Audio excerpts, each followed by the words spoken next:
저도 이게 건축가로서 먹고 사는 데 있어서 되게 큰 영향을 주는 것 중에 하나가 어려서의 경험인 것 같아요. 제 사진을 보면은 이게 제가 어렸을 때 모습인데 누구죠? 잘생긴 사람이 저라고 생각하세요. 근데 그 형하고 저하고 찍은 사진이거든요. 저 때부터 M자형 탈모의 기운이 보이죠, 저. 근데 이게 보면은 이 마당이라는 공간이 되게 저한테는 되게 좋은 추억이 많아요. 형이랑 뭐 꽃을 따서 놀기도 하고 연못에서 물고기들 쳐다보기도 하고 발을 담그고 있기도 하고 뭐 라일락 꽃냄새도 맡고 옥상에 올라가면은 뭐 등나무도 있고 거기서 우리 할머니가 닭장을 만들어가지고 병아리를 키워서 거기서 아침마다 견학 후라이도 해주시고 우와. 그다음에 뭐 초등학교 5학년 때 이제 처음으로 아파트를 이사를 가고 대학교 가서 다시 주택으로 이사를 오고 이제 왔다 갔다 많이 합니다. 그런 다양한 그 공간에서 커오고 자라온 것들이 저를 먹고 살게 하는 어떤 기억이 되는 것 같아요. 제가 건축을 바라보는 시각이 이제 그때 만들어지지 않았나 싶어요. 저희 아버지가 자동차를 초등학교 2학년 때 처음 사면서 마당에 연못이 없어지고 주차장으로 바뀌는 과정도 봤고 그게 이제 자동차 중심의 도시로 가는 걸 제가 체험하게 되는 것들인 거죠. 여러분들은 어렸을 적 어디서 주로 뛰어노셨나요? 저 같은 경우에는 저희 동네에 산이 있었어요. 산이 되게 많은 동네였어서 나무를 캐고 이렇게 구덩이가 남으면 애들끼리 거기에 모여가지고 막 과자 파티도 하고 거기 땅바닥, 흙바닥에서 막 애들 과자 나눠 먹고 뭐 가방 내팽겨 치고 거기서 막 놀기도 하고 기가 막힌 거 그랬었어요. 애들은 정말 다 보면 천재 건축가들인 거예요, 저렇게. 이게 공간이잖아요, 하나에. 돔을 거꾸로 뒤집어 놓은 공간이 되는 거니까 그 안에서도 사실 바닥도 생기고 벽도 생기면서 내가 들어가면 나만의 공간이 이렇게 만들어지는 거잖아요. 그러니까 아이들이 그 안에서 우리라는 그런 개념이 생기는 거죠, 그 안에서. 그러니까 다른 데서 과자 먹어도 되는데 굳이 거기서 그 맞아요. 공간에 내려가서 먹는 거예요. 그럼 저 같은 경우는 아파트에 살았는데도 그 아파트에 화단이 있었어요. 그래서 잔디밭이 있고 나무들이 막 심어져 있었는데 그 나무들을 골대 삼아서 축구하고 그 나무들을 이를테면 수비수라고 생각하고 막 피해 다니면서 축구했던 기억이 있어요. 역시 이게 없는 데서 창의적인 게 생각이 나오는 거예요. 이 도시를 좋게 만들려면은 추억이 만들어질 만한 장소가 많아져야 됩니다. 그런 장소를 제일 잘 만드는 아이들은 역시 어린아이들인 것 같아요. 그래서 특히 저는 어린아이들이 노는 것 중에서 제일 권장하고 싶은 놀이는 술래잡기라는 놀이예요.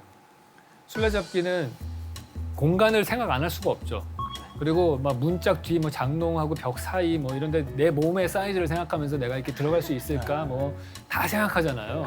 그러니까 나의 몸과 공간을 항상 생각하면서 그러면서 심리적인 걸 생각하면서 제 시선도 생각하고 이런 거를 끊임없이 시뮬레이션을 하면서 하는 운동이 술래잡기라는 놀이예요. 그래서 아이들은 시간만 있으면은 공간을 찾아가지고 장소로 만듭니다.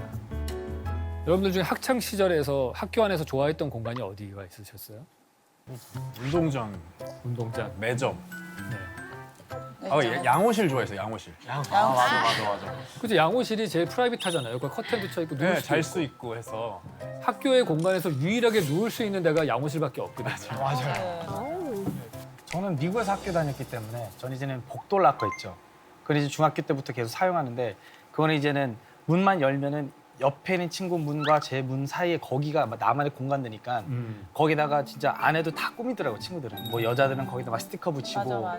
저 같은 그쵸. 경우는 그 당시 서태지 아이들이랑 H.O.T를 좋아했기 때문에 거기다가 다 붙여놓고 외국인들은 그거 뭔지 궁금해서 막 찾기도 하고 물어보기도 하고 그다음에 그때는 핸드폰이나 휴대폰 같은 거 없었기 때문에 이렇게 누구랑 연락하려고 그러면은 뭐 학교 끝나고 뭐 하냐 하면은 쪽지를 써서 락커 사이에 이렇게 딱 던지고 그다음에 그걸 다시 써서 그럼 다 편하다. 쓰고 걔 락커 가서 또 놓고 그런 것들이 되게 좋았었거든요. 네. 아, 그게 우편함으로도 쓰이는구나, 그렇게. 저는 이상하게 학교만 가면 너무 졸린 거예요. 사실은. 그래서 제가 키가 크다 보니까 뒷자리에 많이 앉았거든요. 그래서 창가 그 1분 단위라 그러잖아요. 네. 거기 창가 옆에 그 자리를 너무 좋아했어요. 이게 해가 이렇게 쫙 들어오면 특히 3, 4시에 선생님 수업을 이렇게 들으면서 졸리면 이렇게 엎드려 자는데 그 창가에 비치는 은행나무랑 그 운동장 풍경이 너무 예뻤던 기억이 나요. 네. 그렇죠. 여기 답이 다 나온 것 같아요. 좋은 학교란 무엇인가에 대한 답이 이 안에서 지금 말씀하신 거에서 추억에 남고 좋은 공간 중에서 선생님하고 같이 교실에서 공부한 것들이라든지 운동장에서 운동한 거 이런 것들은 별로 안 나오잖아요. 그러니까 결국에는 다 나만의 사적인 공간, 내 친구하고 몇 안 되는 공간, 그다음에 구석진 곳들 저 같은 경우에는 혼자 있고 싶을 때 옛날에 어딜 갔냐 하면은 계단창 꼭대기 옥상 나가는 데 있죠. 거길 갔어요. 그냥 거기는 사람들이 안 와요. 맞아요. 옥상을 못 나가게 막아놓고 있기 때문에 그 빈 공간이 책상 걸상을 안 쓰는 거 쌓아놓기도 하고 하는데 저는 그곳에서 제 친구들하고 같이 뭐 쪽지 시험 공부도 하고 하면서 그게 저희들만의 아지트 역할을 했던 것 같아요.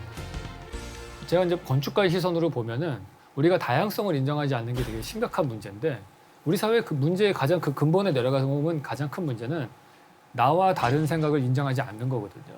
그러니까 우리가 쓰는 말의 표현만 봐도 다르다는 말과 틀리다는 말을 혼돈해서 쓰거든요. 그러니까 다양성을 인정하지 않아요. 나와 다르면 다 틀렸다고 하고. 그럼 보면은 한 막 10명 정도 되면은 꼭 중국집에 가면 짜장면으로 통일해서 먹으려고 그러고 누가 볶음밥 시키면 제 볶음밥 좋아하나 보다 이게 아니고 좀 유별나다고 생각하고 그런 성향들이 전체주의적인 성향이 있어요. 근데 그런 성향들이 만들어지게 되는 첫 번째 케이스가 저는 학교 건축이라고 생각을 해요. 대한민국에서 담장에 둘러싸인 대표적인 시설을 꼽는다면은 교도소랑 학교가 있어요. 건축적으로 보면은 사실 별 차이가 없어요. 창문 크기 외에는 생김새가 거의 비슷해요. 그래서 둘 다 담장에 둘러싸인 시설들입니다. 제가 고등학교 다닐 때 그 야간 자율학습 시간에 애들이 밖에 월담을 많이 하니까 어떤 학교들은 담장에다 전기줄을 깐 학교도 있었어요.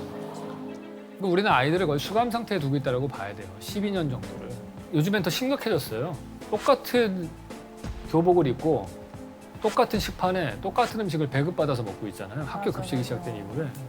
대한민국 사회에서 똑같은 옷 입고 똑같은 식판에 똑같은 음식을 배급받아 먹는 데는 교도소랑 학교밖에 없어요. 그러니까 이 아이들은 그런 공간에서 자라나는 거죠.